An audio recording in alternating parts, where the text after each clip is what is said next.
Hey, everybody. Welcome, welcome, welcome. I feel like I should have got some music going. Forgot about that. Next time. I'll plan ahead. Hey, Judy. Hi, I'm going to turn my camera off because my hair looks horrible today. Okay. I'm like, oh shit, I don't want everybody to see me. Oh, hey, Judy. Yes. Without taking this personally, can you sign off and sign in on a different account so that we can do the polls? Oh, you're doing polls? Then I'll just get out. I hope I might have already screwed it up. I didn't know you guys were doing polls today. I hadn't heard that. Do you think we've screwed it up? Ed? I don't know. Okay. All right. It says your polling session is inactive. So. All right, I'll go out. Bye. Sorry, Judy. Okay, sorry, Judy. All right, everybody else. Hello, welcome. Hi, Rick. Thanks for joining us again. That's awesome. See who all coming. Hi, Kathy and Ryan. Who else do we have? Joyce and Kathleen and Grace. Hello. Hello. Hi. Hi, this is Al McHale. Hi, Brian. It's good to see you. Thanks for joining. All right, I'm going to have Lorna is going to. We better remind you. Ed, you want to give the spiel? You do it. About the button, about the English. 1 second. I just have to ensure Lorna's a co-host. My apologies, Lorna. Hi, everybody. This is Ed Herzl. I am the Communications and Development Coordinator for Disability Voices United. I want to let you know that we are using simultaneous interpretation. Because we are offering interpretation through Zoom, every person has to select which language they prefer, Spanish or English. I will share the instructions in the chat. Every person must select the language they prefer. For English speakers, you're gonna click on the image at the bottom of your screen if you have a computer that says interpretation at the bottom of your Zoom window, and then you will choose your language. If you are using Zoom on your cell phone, you will touch the black space below the images, the controls will appear, then you will press join audio and then call via device audio.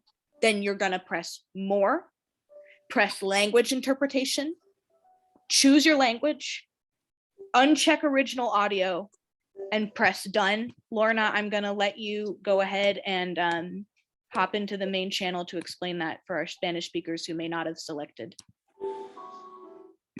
1 second, I'm gonna.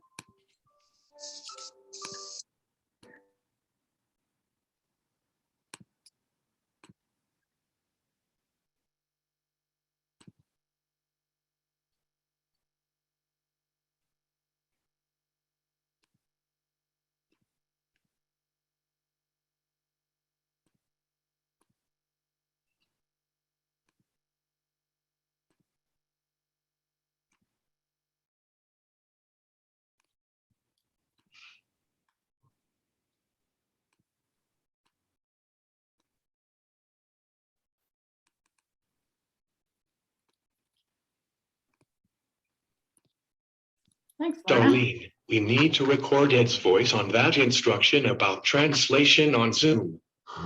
I know, that was a lot, especially if you're on the phone. Welcome. Okay, welcome to our Communication Access Connect. Again, we are Disability Voices United, bringing this to you, and we meet once a month. And the way we have this organized is we alternate months. So 1 month we'll have guest speakers, and then the next month following, we'll have an open forum where we can talk about whatever we want to talk about, and we can continue on talking about whatever the topic was in the previous month. So we just want to make sure everybody gets to be heard. So this is an open forum month, so we don't have a guest speaker, although we have last month's guest speaker. Rick is joining us as well, just as a participant and an extra voice to be heard. So we're going to start off with, I have my team here. So we have Tim over here. Thank you, Tim. And Tim, do you want me to do you have an introduction, or do you want me to?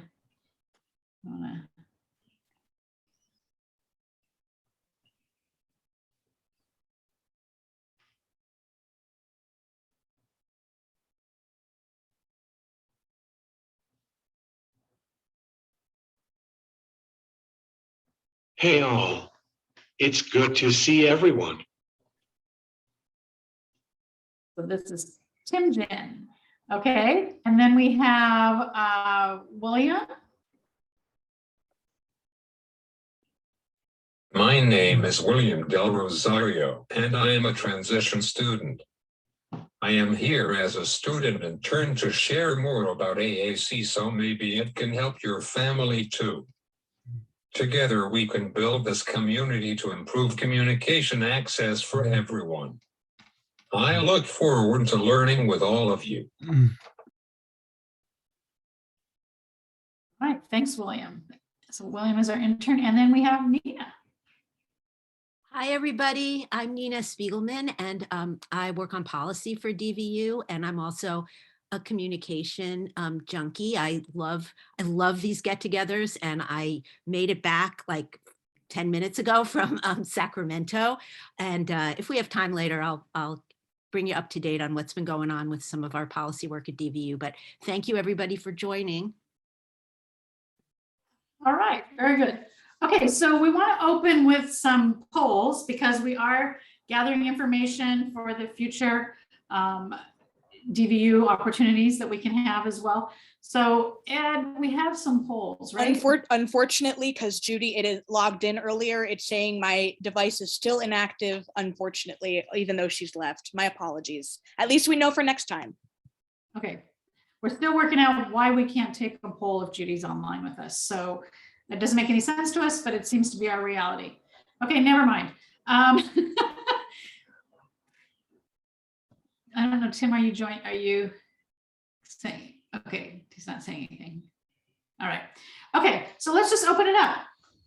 I'm really staring at myself right here, and that's weird. Anybody have anything that that's been going on that you wanted to come to this group and talk about? I have leading questions, but I'm going to open it up to you guys first.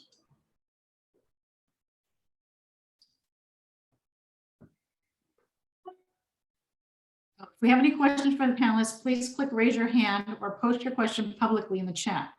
You may message me privately, or if you want your question to be asked anonymously. Anybody? Okay.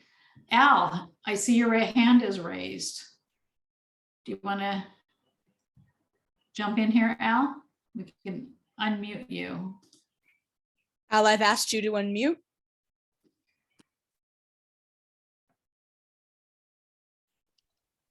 Can you hear me now?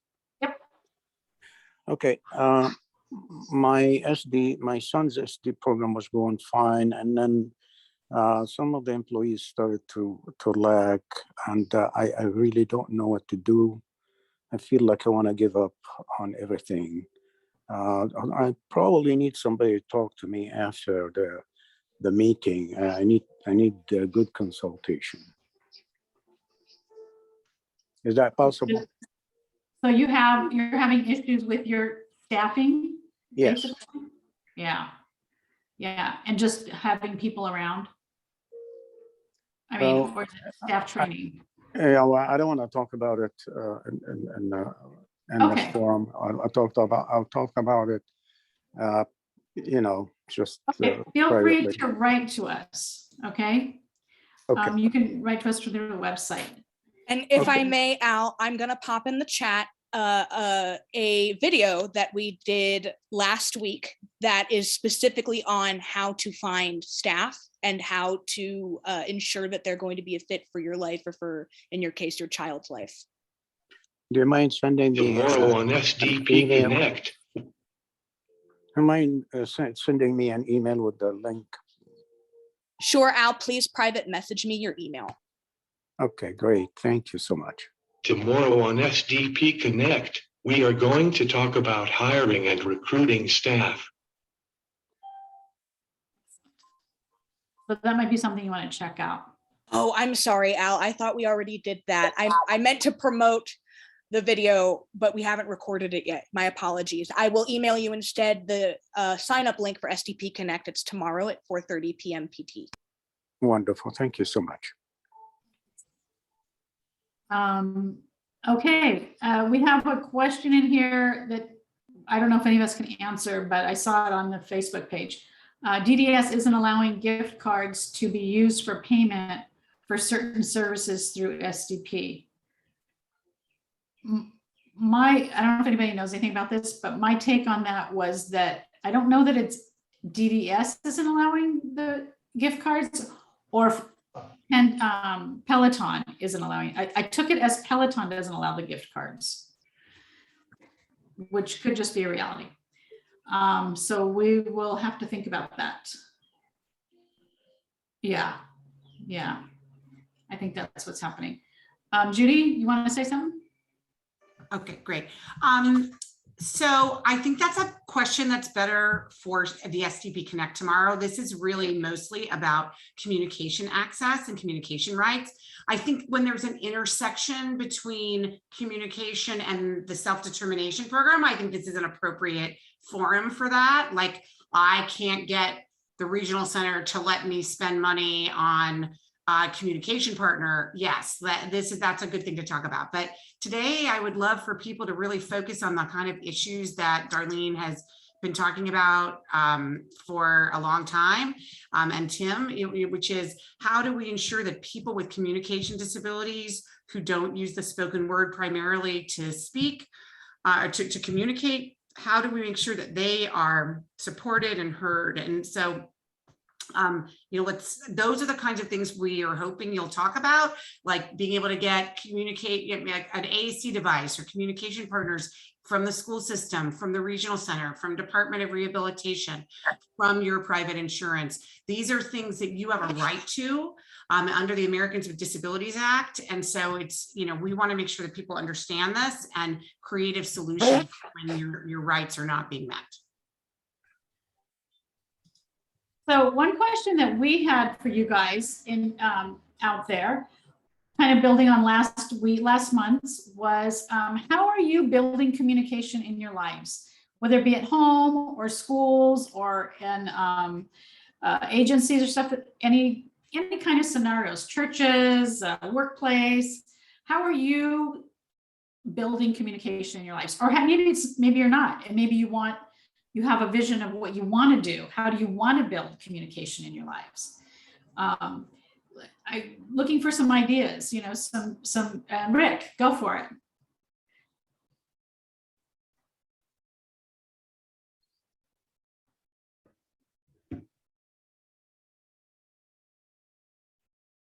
You're muted. Nope, Oh, I've asked. Richard's still muted. Mhm.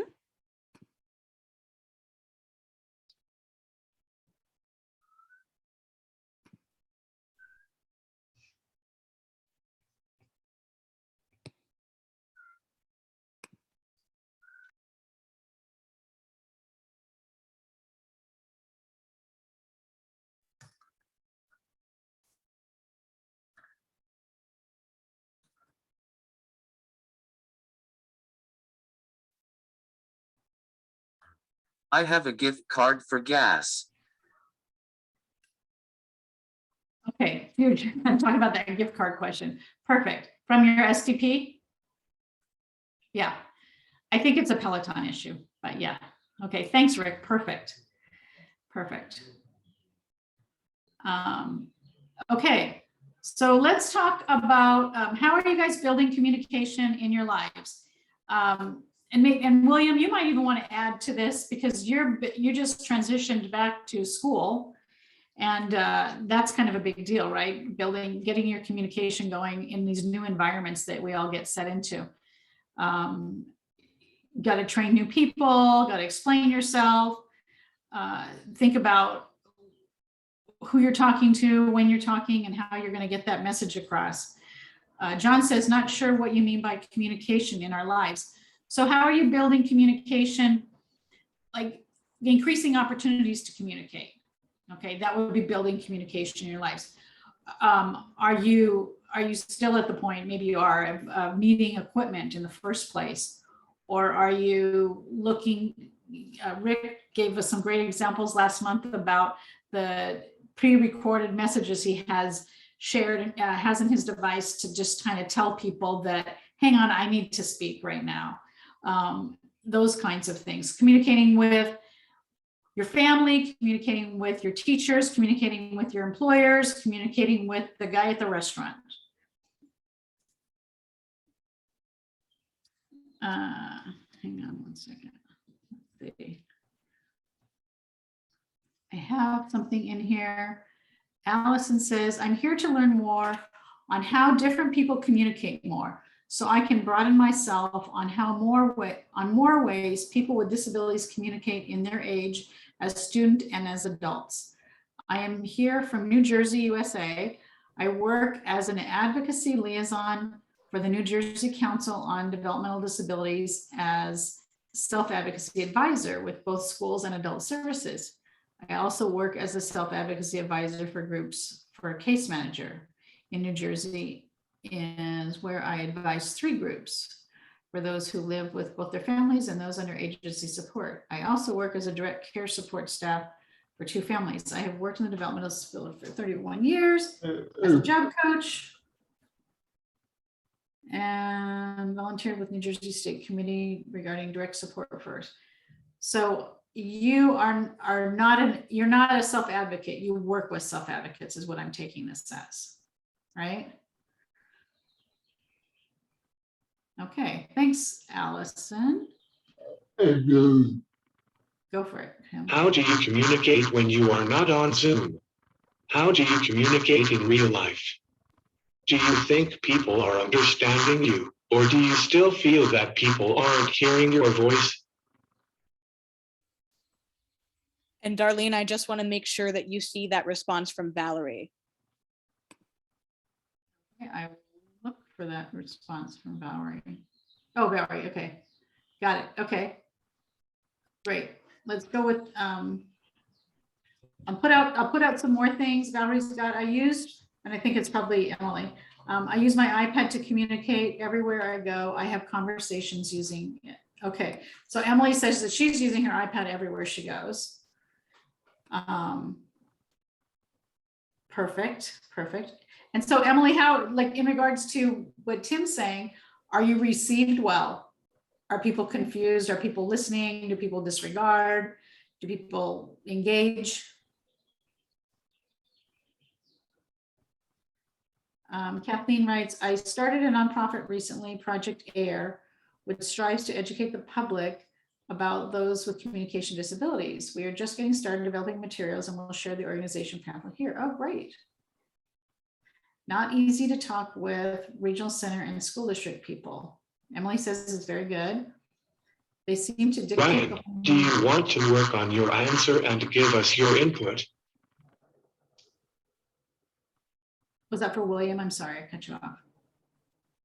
Ryan, do you want to work on your answer and give us your input? All right.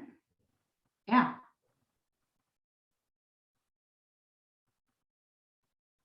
That was Ryan, right? Yeah.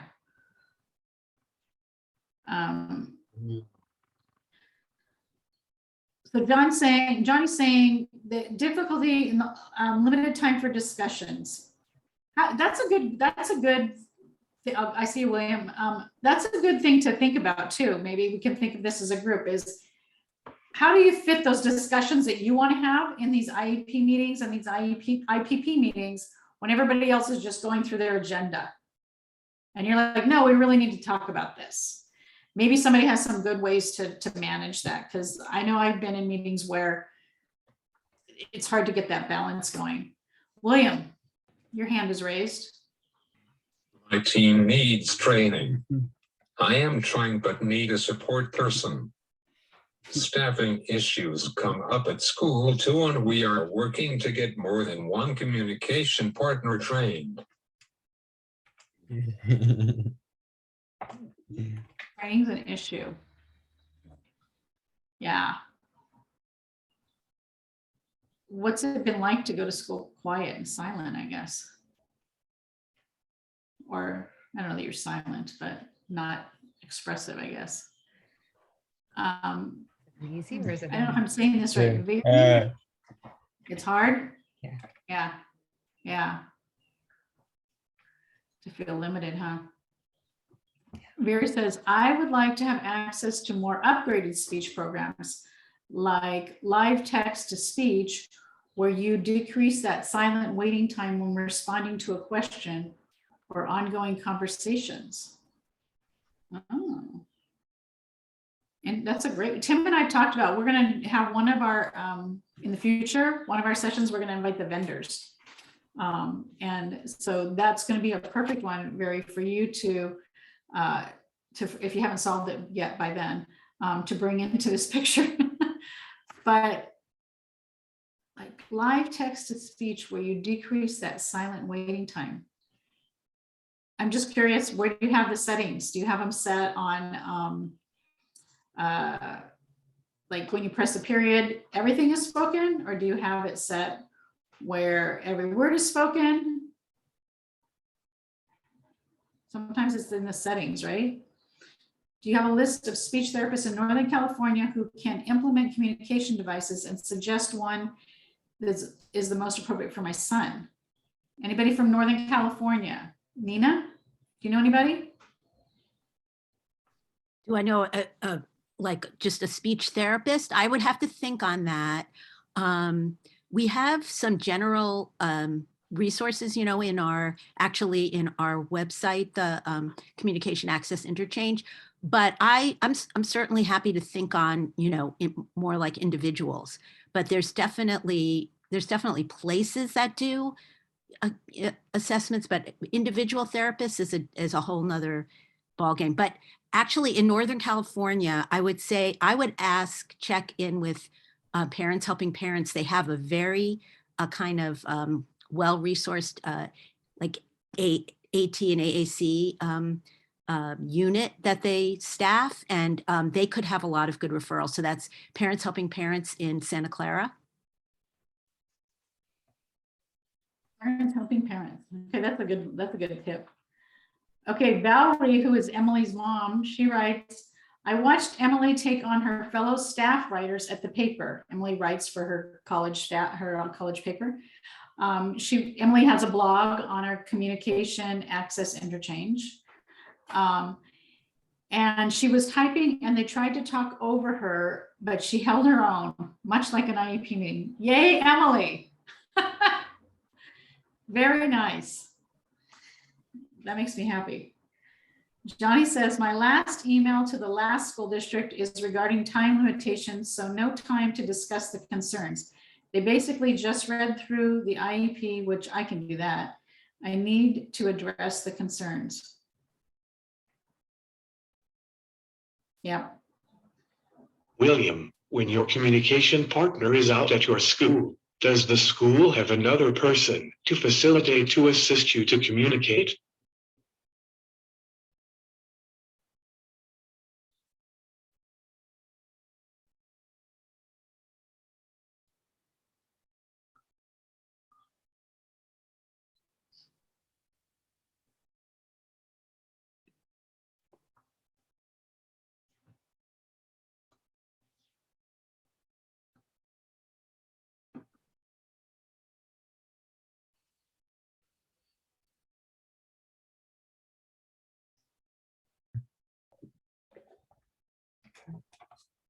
No, they have my teacher.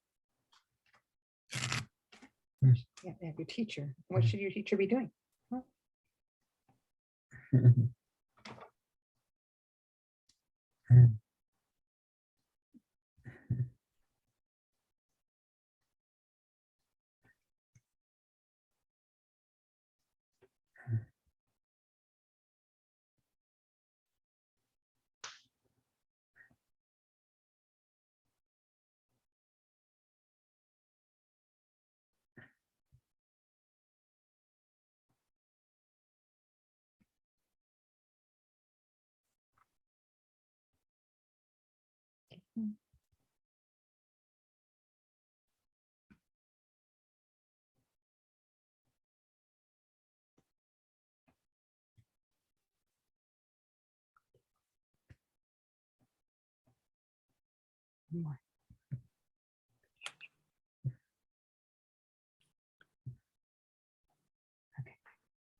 Okay. No, they have my teacher. She needs to teach our students in class hard to do both.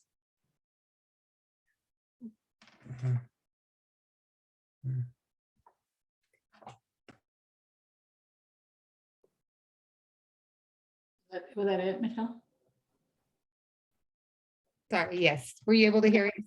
No, Yeah, they- yeah. I just didn't know if you were pressing another button, William. Sorry. Hmm. Yeah, so staff training, it's kind of backwards in the schools, I think, personally, that you can't get the training until after you get to school. And then that means you're going to school without the trained people, which is not the way anyone would choose to do that, right? It would be better to train the people first and then have you in school.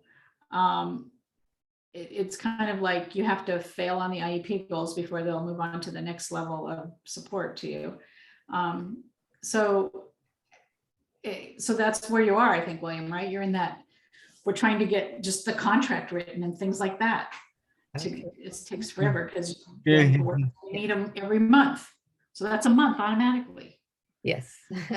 I mean, it's out of the gate, it's a month. Yeah, yeah. What about others in the room? Are you staff are properly trained to help you communicate, or do you rely on one person? Okay, if mom tells you. Okay, is it okay if mom tells? Yeah. Yeah, okay. So, yeah, we're working on that, Tim. We don't have even one person trained yet, but the goal is to get several people trained so that when somebody is out, they can jump in to help support William. But right now, they're just kind of putting a person in, which isn't working very well. Oh, well. Yeah. Rick, you have your hand raised. We're gonna have to unmute Rick. If he's muted, yep.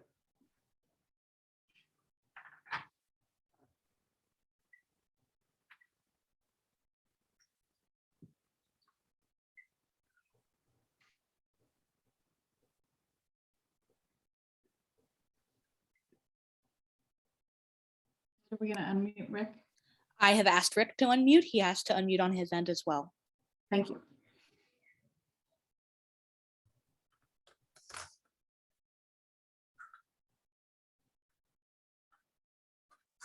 I am an artist, and I found that frames for paintings are very expensive. I hope SDP will pay for them. Materials, that would be materials, right? Frames are expensive. Yeah, that would be materials. Huh, okay, well, that's something to put out there in the SDP Connect. Do you join the SDP on Wednesdays as well, Rick? At 4:30 or 4 o'clock, I think that's a good idea. Thanks, yeah. Let's see, Kathleen says that tomorrow she's going to be speaking to Metro to speak on the topic of communication device. This is for Public Safety Committee to make them aware that some people use other methods of communication. Excellent, Kathleen. That's really great. I love that. So if anybody's needing any public safety presentations, you might want to connect with Kathleen because she's already got stuff working that she's been working on.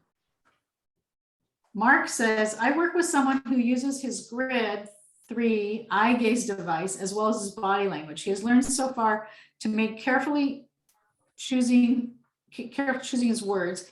He's been teaching me and others in his life to listen and slow down and wait for him and what he has to say. Excellent. That's a big deal, the waiting and the slowing down, as you can all see, right? We all have to be okay with this. Lorna, there's a question in Spanish. Can you read that for us? Folks, I'm going to pop the question in the chat for Lorna. Please don't use the chat until Lorna is done interpreting this question. Thank you.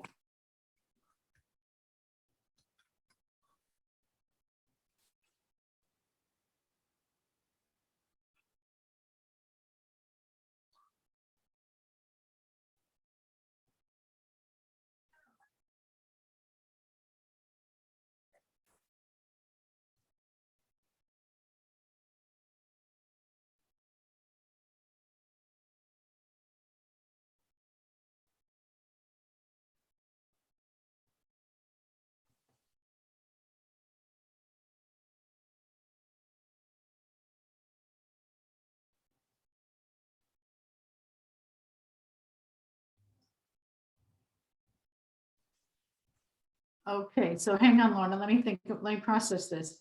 So what you're saying, Molly, is that you use your cell phone, I'm guessing, with an application to speak with everyone, to type to them? But you're having difficulty with the expressive part? That part I didn't quite understand what the difficulty was.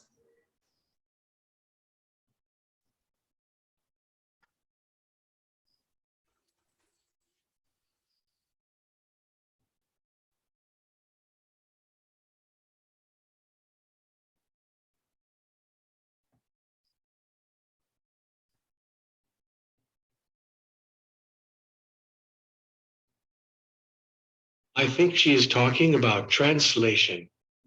I was wondering too, as I read it through again.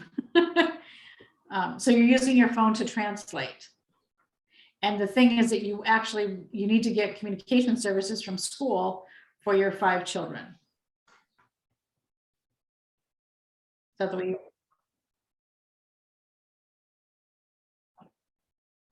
Oh, okay. Okay, so are you asking about getting services for your 5 children?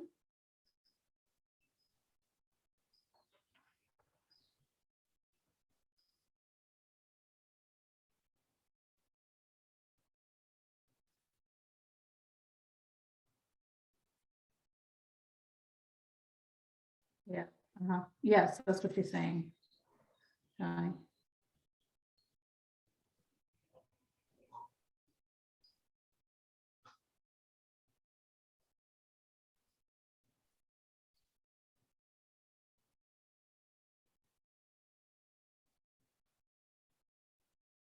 I'm assuming that we're waiting for her to answer, right, Lorna? She's raised her hand, so I'm gonna ask her to unmute. Oh, great, perfect. Go ahead, Molly. Okay, me refiero que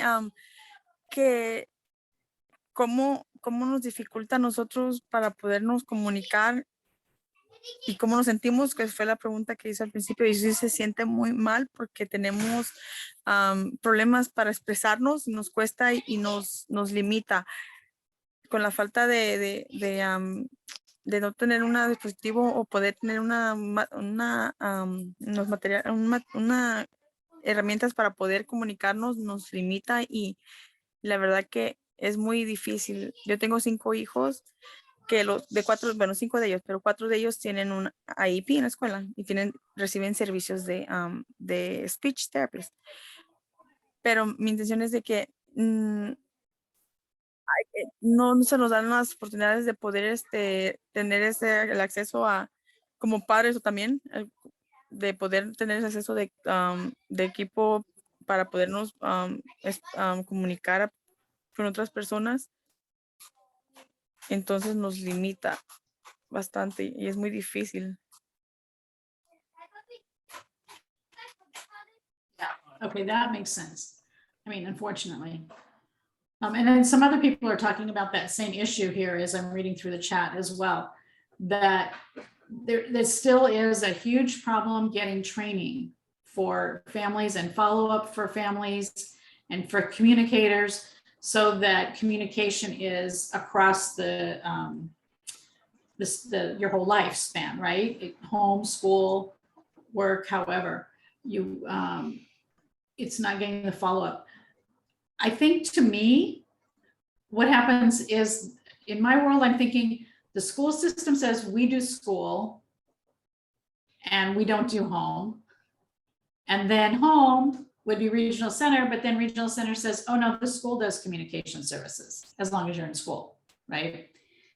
And so then that leaves the void. There's nothing happening at the home. And as we all know, communication happens all day, everywhere. And everyone is a communication partner. And so, yeah, you guys as family members need to know how to work this out. I think that's something we have to figure out how to advocate for, that it can't be this whole passing the buck thing. No, it's not my problem, it's your problem. No, it's not your problem, it's your problem. That can't continue. We have to figure out a way to close that gap, because it's what we would call a scapegoat, right? They're just saying it's not me, it's the other guy. And it's always the other guy. But then meanwhile, nobody does anything. I think we have to figure out how to close that gap. I don't know if anybody has any things they've tried to do that with, like how has anybody managed to close that gap? I think self-determination was supposed to be a way to hopefully close that gap with unmet needs. Communication is an unmet need from regional center.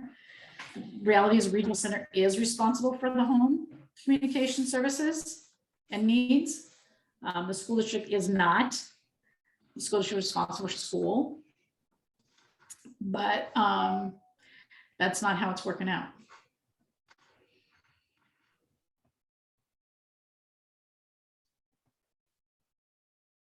I think, let's say, I'm looking at these other comments you guys are throwing in. I love it. And I mean, Nina, are you reading through these comments as well? Do you see things people are saying? Yes, I was going to mention, kind of related to that gap you're talking about on, I think Dow Tron was saying, you know, talking about not receiving any formal training on the device and requesting that from the school. If you guys remember, you know, we talked to DRC about these kinds of issues. The right is to effective communication, and a device without training on its use and, you know, support of it, that's essentially a denial of that, you know, right of effective communication, even where you have a device. We hear about that commonly. And, you know, kind of similarly, I think that training of people who you interact with that need to know about how the device functions, whether if it's at home, then we have to work on regional center, and if it's at school, I mean, there's still the obligation, and it's connecting the dots to make the argument and say, at some point, without this, my right to effective communication is you know, not being met. And I think it's worth, like, you know, getting on DRC for some help I think if it's framed, they are interested in those sorts of things, and they need to, you know, they've got, you know, that they will accumulate the more, you know, kind of examples of issues like this. I think the better that they know about it. So I would definitely encourage that, because I don't see how it isn't. It's like getting half, it's not getting the full service if you don't get the training on how to use the device you've been given. That is the most ridiculous thing, and it happens way too much. Right. I think, yeah, I think that is something that it's almost negligence, in the sense that you're wasting money because somebody's buying this equipment and then it's not getting used because nobody knows how to use it. You know, like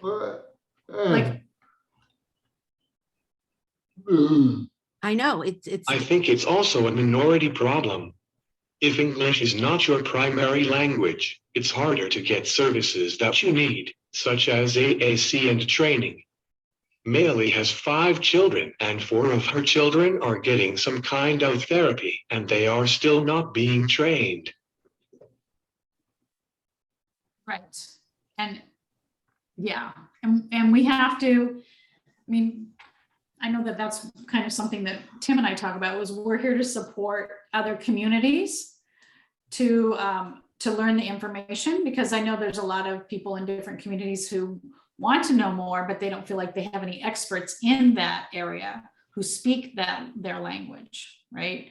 I know that happens a lot in the Korean community, especially. So trying to help bridge that gap, right? But I think, you know, it's, I'm trying to read this and think at the same time, I'm sorry. I shouldn't do that. What was I gonna say? So the unmet need thing comes up that, yeah, to me, I think we talked about this a while back, that communication as an unmet need is ridiculous to me. Like how can a person be actively participating in anything if they're not communicating?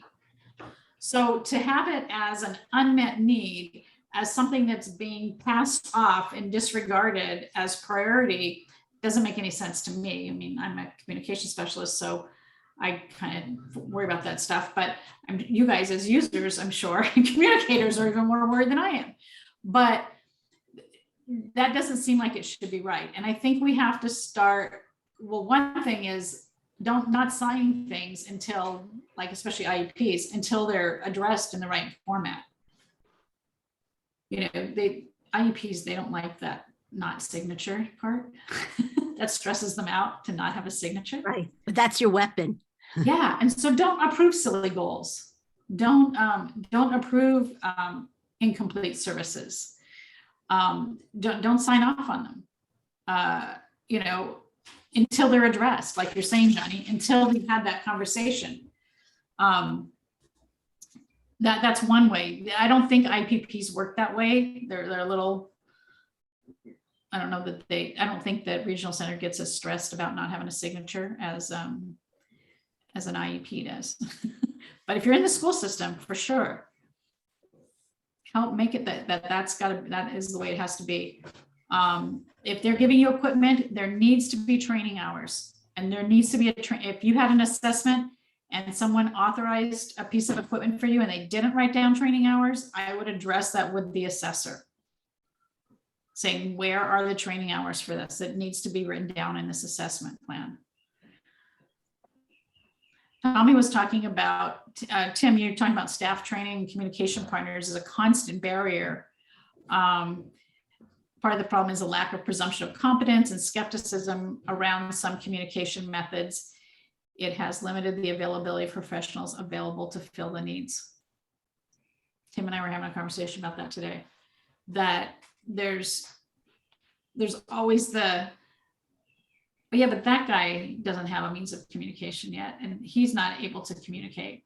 You know, even when you have Tim, who physically doesn't look like he'd be a communicator, but yet obviously is a communicator, and people still want to say, but the guy over there, he doesn't communicate. I know Tim does, but not that guy, right? We always have to have a that guy group for some reason. That doesn't make any sense. But I think that's what we're challenged by.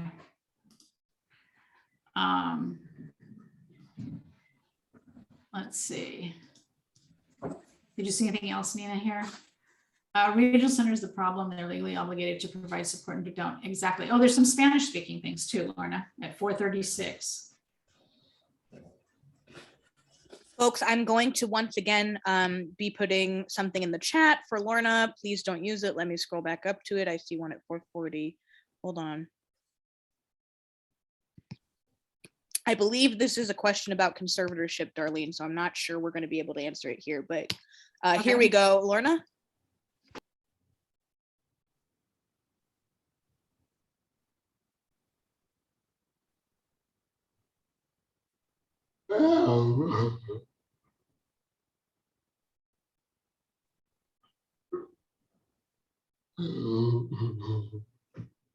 Okay, well, Nina? Okay, well, we got to jump in here. One of the things that DVU has been working on, you know, along with other organizations, is developing alternatives to conservatorship and actually trying to disrupt this essentially.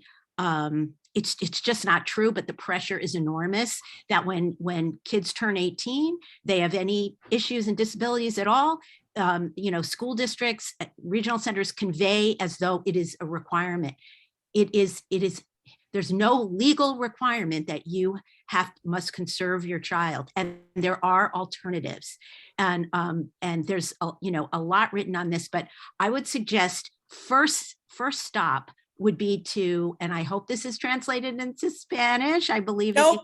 I'm going to stop you right there. Okay, it's not. Will it be soon? I believe it will be soon. I believe we're sending that for translation very soon. Okay, we do have a really great handbook called, you know, Getting Support Without the Courts, and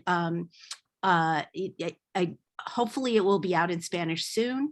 We have slides in Spanish. Okay, great. because it's really important. I'm so glad that you raised this. It's especially, it can be especially portrayed as automatic and required if anyone has communication difficulties. They're often the first one shoved into the conservatorship, tunnel. And so thank you for, thinking about it, and please, learn about these other things. And yeah, is this on our website, the slides, or we can provide them? I don't think it's on our website. We can provide them. Okay. So in a nutshell, it's not the law, it's not mandatory, and it's best that you get yourself fully informed before you make these decisions. Right? Okay, great. Does that make sense to Carol? Is she good on that? I just want to, before I move on. Okay. There are cultural barriers also. In some cultures, such as Korean, it's discouraging to be so demanding. Asking so much can be a turn off in some cultures, but if we don't ask, we will never receive. We all have to ask.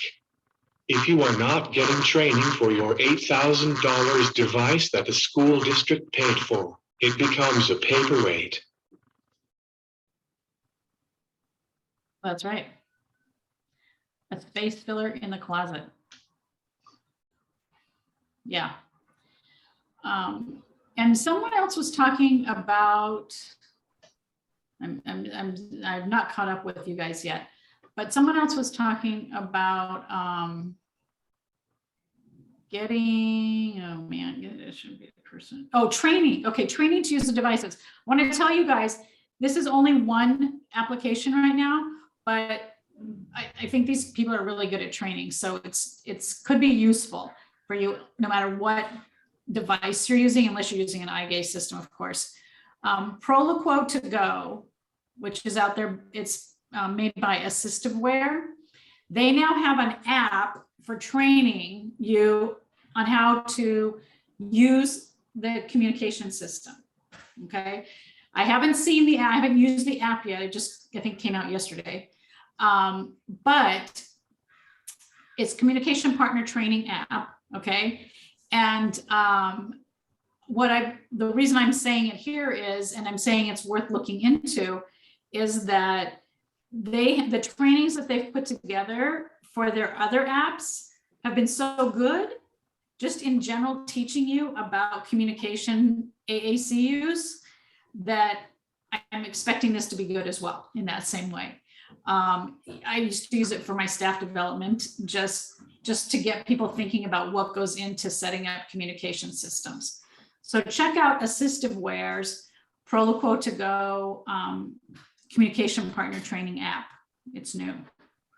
If you want to get some more information for yourself, but be informed for yourself. Okay, check that out.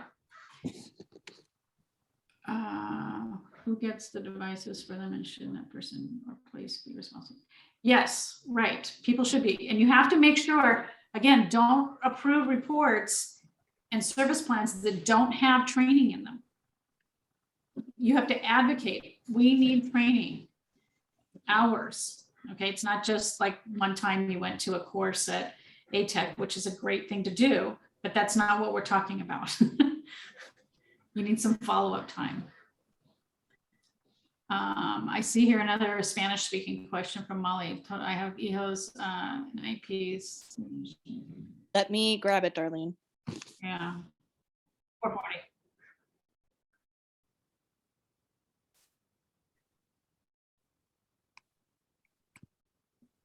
Oh.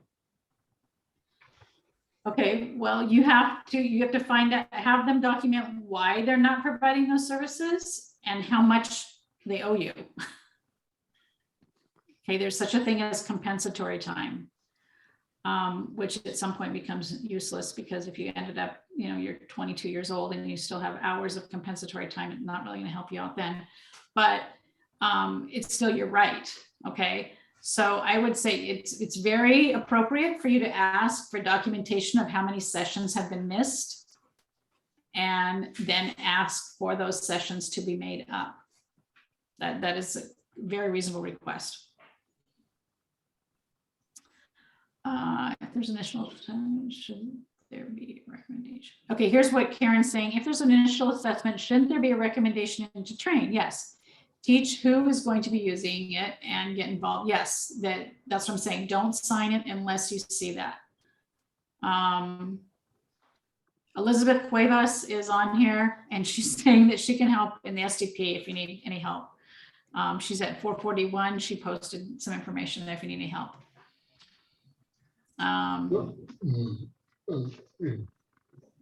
And Johnny's saying they shoot it down by parental responsibility and natural supports. Yeah, but parents still need training, right? And if, as you get older, we talked about this, I think, once before, right, William? Didn't we talk about this? That if you're of age to where you're an adult, it doesn't make any sense to keep saying parents need to be trained and parents need to be the ones providing the training, because that's the whole purpose of like moving out on your own and moving forward as an adult, is you might not have your parents around. And Elizabeth has some more information about how to get support from Regional Center. And Tommy was saying, yeah, questions about Tim. Yeah, but Tim still gets talked over, huh, Tim? Yeah, he's complaining all the time about that to me. Not that I'm talking over him, but that people are doing that. Let's see. You can, Karen's suggesting you request an AAC specialist to help consult the speech therapist. Right. Had to make sure, don't assume that your speech therapist knows about augmentative communication. Okay. Not everyone does. Let's see. Lorna, okay, Tim. Okay, right. And so Valerie's reminding us that there's a continuum as far as conservatorship goes. There's a continuum of services, and that's what DVU advocates for as well. But people only talk about conservatorship, so we end up looking like we only want to talk about supported decision-making. Yes, we do believe in supported decision-making, but we acknowledge that there is a continuum of services available. And that's why we want you to be informed on the entire continuum before you make a decision. Go. Most vendors want to train their users as much as possible. I personally get ongoing training from assistive wear all the time. Dynavox and PRC should offer you training. Most of them have local salesperson in your area that can offer training. You do not have to wait for the schools or regional center to offer training. Go to the source directly. That's right. Go to, so if whatever company has your communication app or your communication device, okay, so Prinky Romic, Dynavox, Assistive Wear, Touch Shed, it would be Satillo. Go to those websites and find out where you can get the services and the support for yourself to get informed. I'm not so sure how they do on this translation piece, Tim. I don't know if you know. I don't know that they are keeping up on that piece. So that might be something we can advocate for, right? But they will have information. Valerie saying there's not a way I hear it all. That is not what was shared. All options should be different things work for different folks. That's all, right? Okay, she's talking about conservatorship. Yes, different things work for different people. Some people are already conserved. That's fine. But that's another topic. Maybe we'll do a topic on that someday. Nina's going to lead that one. District won't train people. Yep, that happens again. Personally got rid of the AAC and now just try to pull words out of Ryan and force him to speak every time. Okay, so Johnny's talking about how he's not using the AAC and now he's trying to just pull words out of his son and force him to speak every time. Right, and so that's something to think about too. Speech versus AAC, right? If you could speak, you would speak. Okay, and so speech comes after the intent to communicate in our process of learning. And so there are people are wanting to communicate, have things to communicate that they can't say. That's why the AAC is important for those who don't have effective use of their speech. Okay, because they're still thinking of things they want to be requesting. They want to be sharing, they want to be asking about, okay? And they can't say it.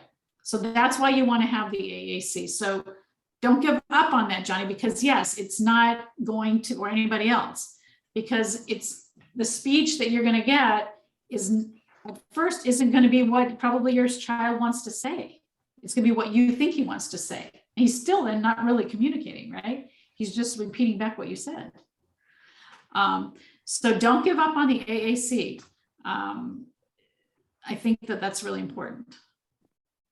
Does anyone know about FMS waiver in self-determination program? I heard that DDS extended FMS waivers into April. Okay, so that would be a question for the SDP Connect, which is on Wednesdays. And you might even go, Ed, you want to fill in there real quick about where they get that kind of information? Sure. Hi, everyone. If you are not registered for SDP Connect, please give me just 1 second. I'm running several different screens here. I am about to pop the registration link in our chat here. And the SDP Connect that we will be having tomorrow is really exciting. It's going to be all about how to hire staff in the self-determination program. Tim's going to be there. There are going to be a lot of other really great folks there. I really hope you'll join us. And I've just popped that link in the chat. And then I will also, because we'll send out the link tomorrow, I'm also going to pop our mailing list link in the chat so that you can sign up and make sure that you're getting alerts for all of our events. Thanks, Ed. Kathleen had her hand up. Oh, sorry. Okay, great. Where's Kathleen? I got her. Kathleen, I've asked you to unmute. I wanted to say that the AAC devices, they're important for people like me that I am able to speak, but enough people can't understand me. So in that case, my AAC device lets me say what I need to say to be understood. So I want to tell Johnny that he should not take the device away from Ryan, because Ryan can use it when you communicate with other people that don't understand him. Thank you. That very good. Yes. So don't take it away from Ryan, Johnny. Yeah, and that kind of goes to Vera is talking here about being a bilingual communicator, and she applied for a device, but she got a loaner, but she didn't get training on the loaner, and she's trying to get the paperwork to get the insurance to go through, but the doctors don't understand her need for, and they don't validate they have a hard time validating her disability as a need for a speech device. So she's finding herself having to educate doctors about her disability and her limitations.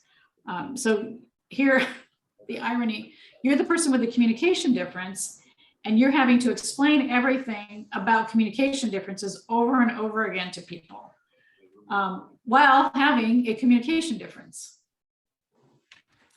At DVU, we've talked a lot about getting into the medical field, and it's a tough group to get to because they're so busy. And then of course we started thinking about it during COVID. And so that became, we were not first on their list. But, different people I know have put together different presentations for hospitals in their settings or medical groups in their settings. And I'm not saying, Gary, that you have to do that, but I think that if we start doing those kinds of things in our community, building that public awareness for the medical field, then when they meet people, they won't be so confused or limiting, however, disregarding all the things that you guys are meeting up with. We have to start educating the physicians on your needs as communication dependent people. My friend Carrie has her hand up. Yep.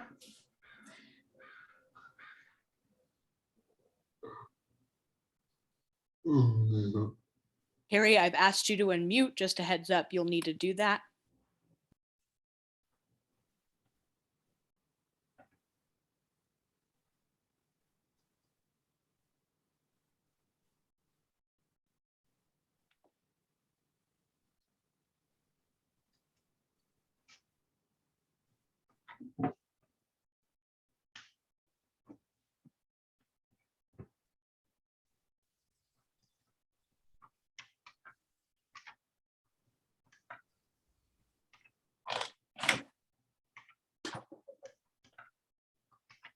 I've worked with a lot of children on their communication devices. Yes, everyone needs to learn how to do communication devices so that children can learn how to communicate. That's right. And I think, Carrie, would you agree that the parents and the family members and the student and the staff around them need to learn how to use the device as well? Mm. Yeah, a lot of times professionals put the ownership on, oh, Carrie or Tim need to learn how to use their device. Like, we don't need to know how to use it. And that's not current, that's not best practice in 2022. I'm sure you guys knew it wasn't good practice in 1995, but in 2022, it is not common, it's not best practice anymore that only the communicator needs to know how to use a device. Best practice is that everybody around the person needs to know how to use it and to be using it, right? Yeah, thanks, Trey, that's perfect. Okay, Kathleen was saying that we're helping her remember the medical field. Karen says, if you have an IEP, you may want to request one-on-one para to work with your child and get the training with help with this device issues. You can request this if goals or assessment requirements are not being met, therefore they would be out of compliance. So I think what you're saying, Karen, is if someone doesn't meet their goals because they didn't have the proper support, then you can ask for some specialized attention, so some one-on-one support to get that training. I think that's what you're saying. And Johnny's saying, if he's not able to talk, he will have a very hard time. And that's right, Johnny. Yep, everybody's saying AAC is important. Yeah. How do you think, okay, so we're talking about educating the medical field. That's a good community that we need to educate, right? Has anybody had any great success stories for how you educated your physicians? I think Carrie might. She's smiling.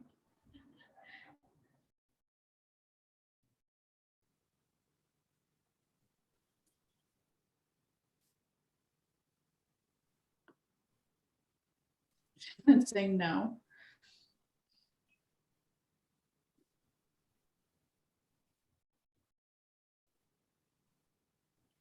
One thing that's really hard is from people I've talked to in my own experience too, sometimes you don't really have a regular doctor.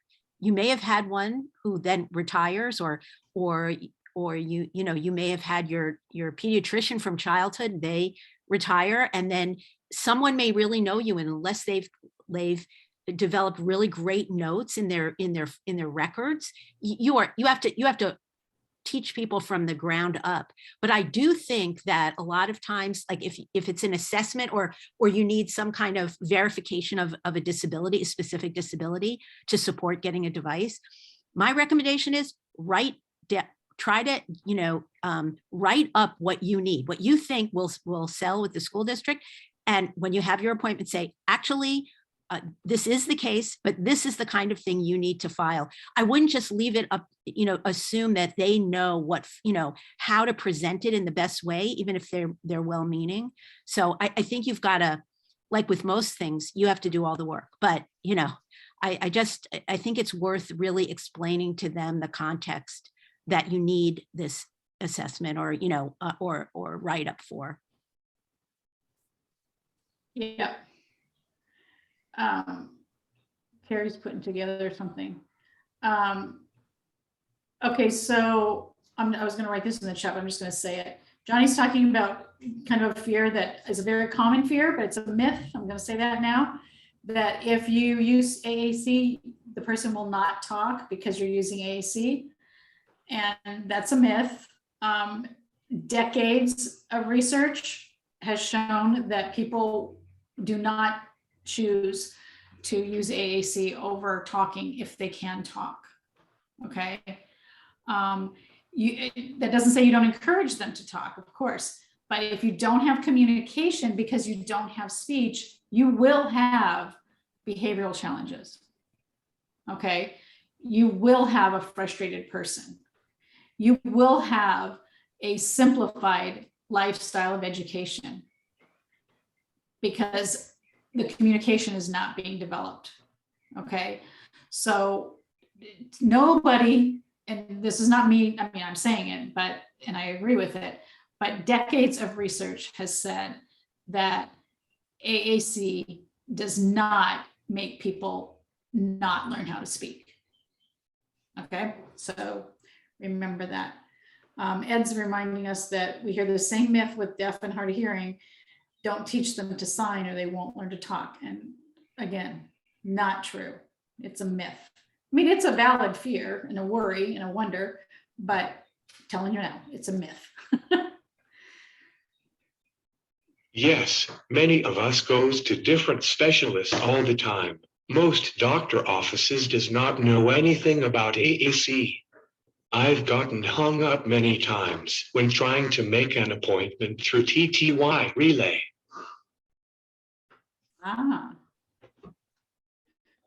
So do you have any good ideas on how to fix this problem, Tim?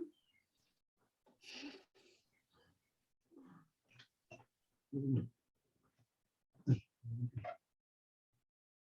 see a question in Spanish here, Lorna, at like 5:07 or something from Carol. Kathleen says, I think I'm a perfect example of the myth. I speak most of the time unless I know I won't be understood. Exactly. You know how to balance it out. Exactly. Perfect.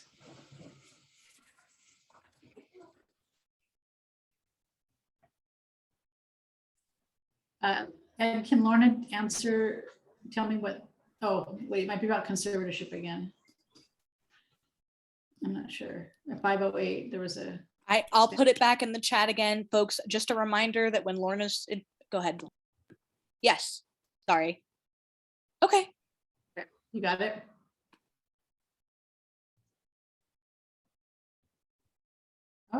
Oh. Where are they?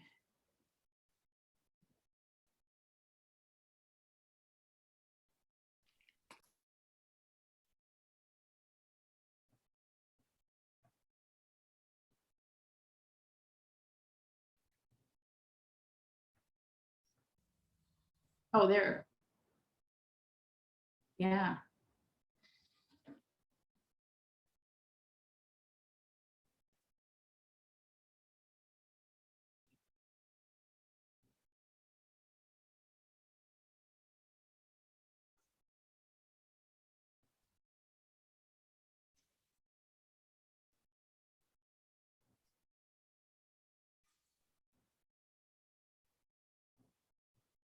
That's very true. That's very true.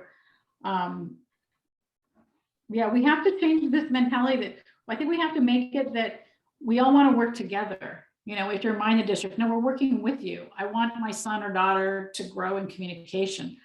I need to know how to do that with him. You need to help me learn how to do that.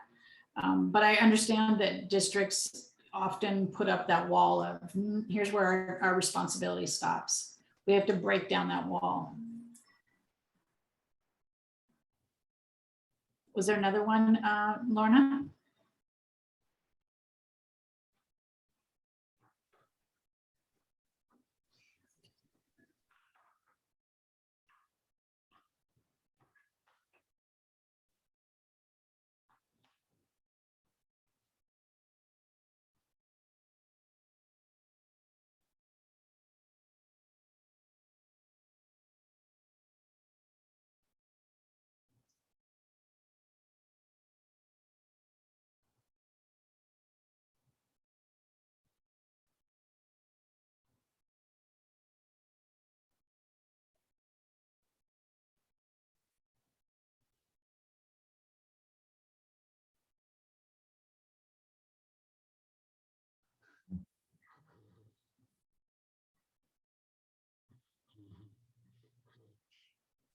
Yep, it's just, I know the drill. The focus is on crossing the T's and dotting the I's and not really getting to the point, right? You know, these are things that we have to make more public. I don't know if we're gonna try and, you know, we had Nancy Bargeman on with us on another call, and maybe we can get her here as well, not to answer our questions, but to hear our problems, I think, you know, who's from the Department of Disability Services. But we need to help people and help these service providers understand that they could have you fill out those forms and answer those questions in the mail and bring them to the meeting. They don't need to talk about it in the meeting, right? They don't need to talk about whether or not you went to the doctor. That's a question you could just fill out ahead of time, unless you actually have a medical need that you need to be discussing. But to go through the weight and the dental and all that kind of thing, and then not get to the actual conversation about the services that you need is kind of wasteful time, isn't it? I've always carry a written note on paper on how I can communicate with my device, and it helps when visiting new doctors. After that, they totally understand me or totally ignore me. They do, they still ignore you sometimes? Yeah, yeah. Sometimes speaking people feel ignored by their doctors too, though, right? Yeah. It's a problem. You got to speak up and advocate for yourself, right?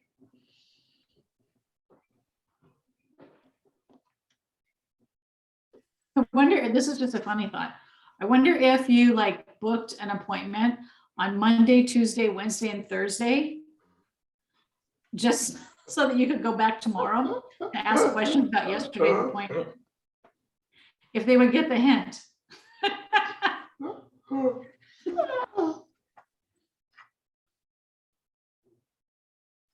Just an idea.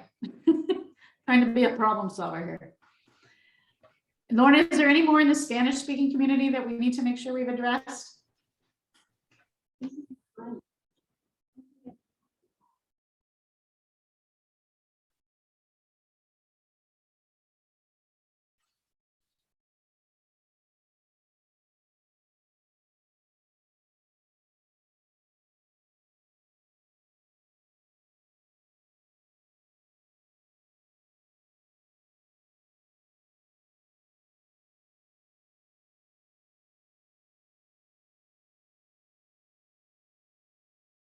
Tina, you want to take that one? What I would do is, until you make your decision, until you educate yourself on, if you want to proceed with conservatorship or whatever you think is best, I would absolutely, and I would hope the regional center would have said this.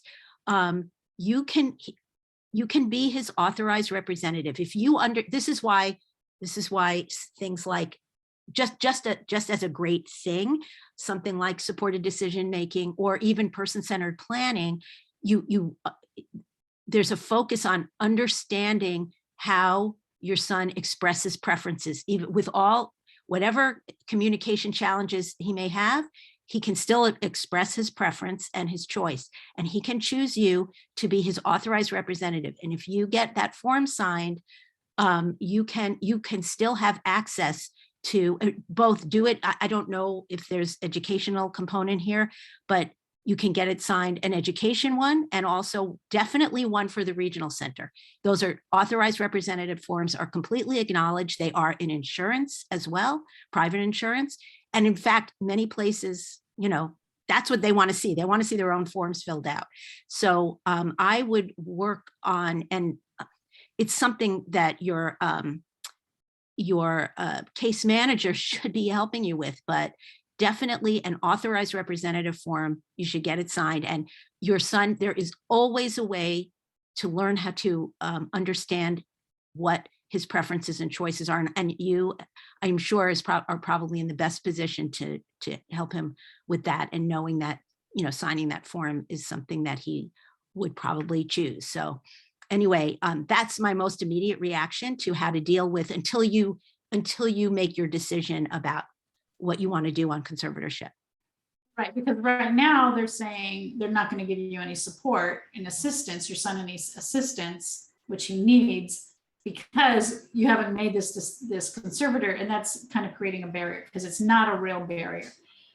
You should think through your thoughts on the whole topic, but that shouldn't mean he should be held up for his needed services. And also there's a lag time, whatever you decide. If you do decide to pursue conservatorship, it doesn't happen overnight. The regional center should be explaining that there should be a way for you still to not have any kind of break in service because of you're still working out how you're proceeding. So I would hope that you could ask about an authorized representative form.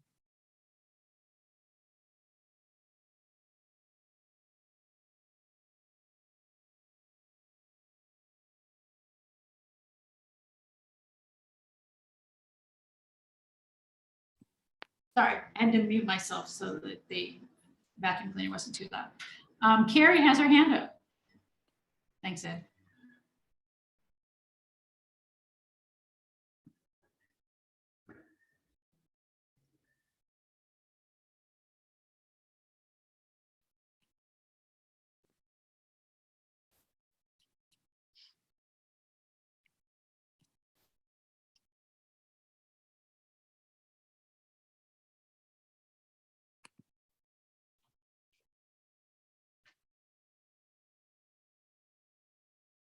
Most of doctors need to learn that some of doctor need to understand, some of us don't understand, and they need to trust our judgment on how we feel inside. And like in hospitals, I had to be in the hospital during November 2020, but no one from the outside could come in to help me. Do you have communication available? Okay. Yeah. Yeah. Carrie, can you play it one more time so we can hear the whole message again, please? Would you mind?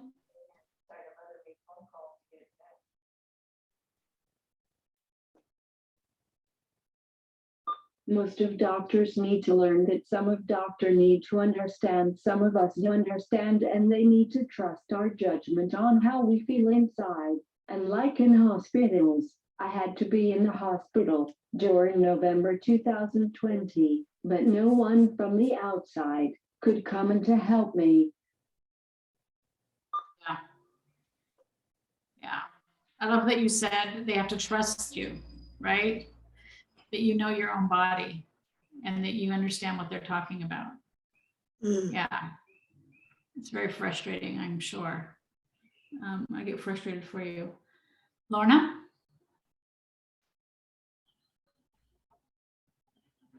Does Lauren want to have her hand raised? Okay, go.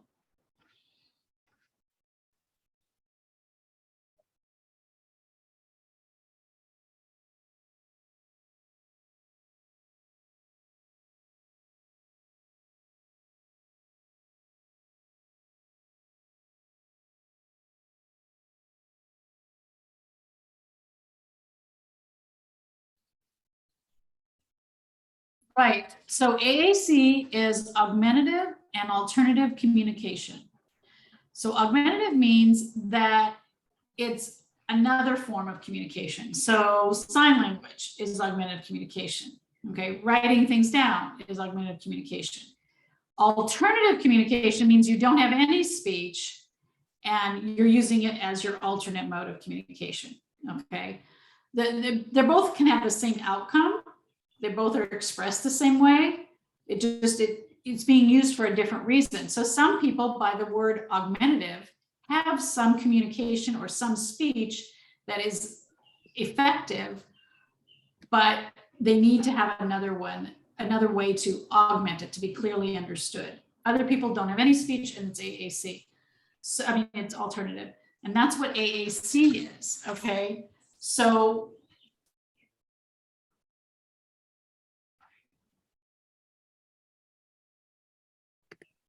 right, and understand the impact, I think that, correct, I mean, I might be misunderstanding, but I think I see that a lot of people don't see the difference that it can make in your lives, how important, the important role that it has. That's why I love having Tim and William and Ryan and Carrie and Karen and all of you who use AAC here on the calls, because you can see how important it is to have AAC in your world and in your life. And Darlene, if I may, I think a couple of people have asked questions kind of similar to this. People have been asking in the chat, literally, what does AAC stand for and how is it used? Is it only people who type to communicate? What does AAC mean? So I told you the definition, that's what it is. But yes, it's Tim, and it is using an AAC system where he types on an iPad with his toes. Okay. Carrie, I don't know if you're using Prinky-Romic, it looks like a Prinky-Romic system, which is another vendor where she's pressing buttons and it creates a language. Kathleen, I don't know what your AAC system is. Ryan, I'm not sure what you use anymore these days. And William's using an iPad. So there's all different kinds of devices that you can use that you would go to an assessment. They would figure out how you're going to access. That means how you're going to make it work for you. You press a button with your hand, your toes, your eyes, however, and they're going to figure out what kind of system you could use. Okay. Now, sometimes people will say he's not ready yet for a system. That makes no sense, because how could you get ready if you don't actually have anything to get ready with? Okay. So don't buy into the he's not ready yet thing. It may mean you're starting at square one, but you need to start at square one. Okay. So you get the communication system, and then that becomes the way that you as a communicator and your family communicate together, sharing information, sharing knowledge, sharing what you've learned, sharing what you need. And it becomes your lifestyle and how you communicate together.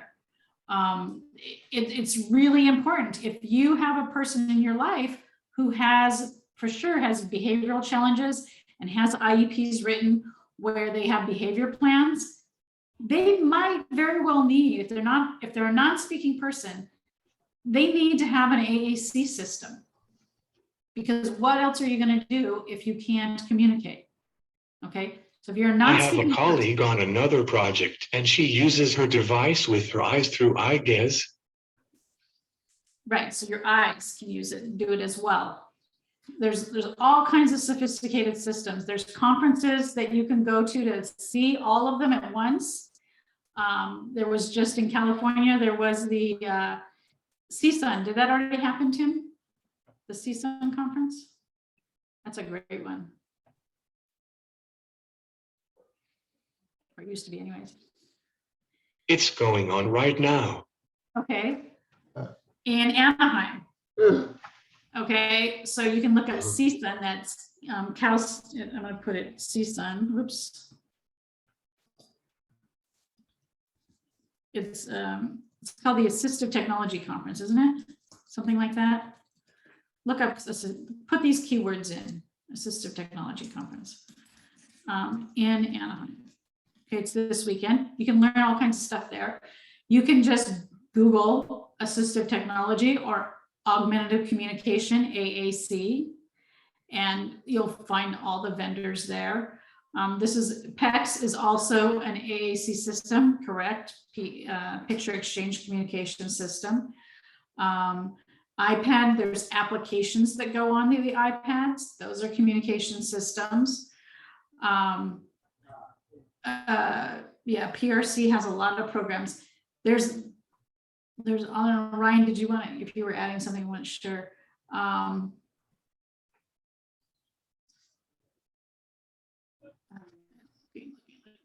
Okay.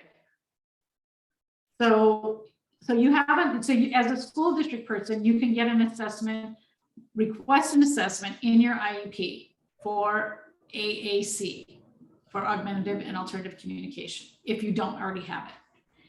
When you get the recommendations, make sure you get some training hours for your staff at school and for yourself as well. They might not give it to you as well at school, but I would still ask. And then go to your regional center and say, hey, I've got this device, I need training, if they don't give it to you at school. And then if anybody says you don't need AAC, there's if you don't speak, you need AAC. It just is. I don't know what they think they're going to do with you all day if you don't need AAC and you don't speak. So again, that's not an acceptable experience anymore. AAC can also be pictures and symbols. The person does not always have to read and write. That's right. Picture, right. They're going to figure out what symbol system you use. Picture symbols, they could be line drawings, they could be photographs, they could be objects. You can't put objects on a device, although there are simple devices that you can put objects on. But there's all kinds of things that you can do there. And so when you get your assessment, you want to be in the assessment with your person too. That's important. Like, don't let it happen without you being around, because you want to be there looking at what are they trying out and giving input into, hey, you know what? I think he'd be able to do it if you did it this way. You know, like maybe he always uses his eyes when he's communicating with me. Let's look at an eye gaze system. He might be able to lift his eyebrow. There's a switch you can put there for the lifting of the eyebrow. So you guys as parents and familiar people, you guys have a lot of information that's really important. So make sure you're involved in the assessment as well. William says he types on the iPad with a keyboard. Before he used an app with picture icons, and sometimes he still does. Most of the time he types. Everybody does it different ways, okay? It's about communication. It's not about typing. It's not about using pictures. It's about doing what you need to do to communicate. Okay, so we are coming up on the 5:30 mark. Next, and so now we will tell you next month. Ooh, so excited for this one. Now, Rick wasn't awesome and Rita, but I'm very excited because next month we're going to have Bob Williams speaking to us. And Bob is a retired person who uses AAC, who worked in the federal government with Obama at his regime here. And I can't wait to hear what Bob has to say to all of us. He's a co-founder of Communication First. So check that out, watch for that to come through. Communication Dictionary, that's a great tip, Heather. So join us next month, April, would we say it was the 19th, I think it'll be? April 19th. And we're gonna have Bob Williams here to speak. You don't wanna miss that one, okay? This is a great conversation today, everyone. Thank you so much. Thank you, everybody.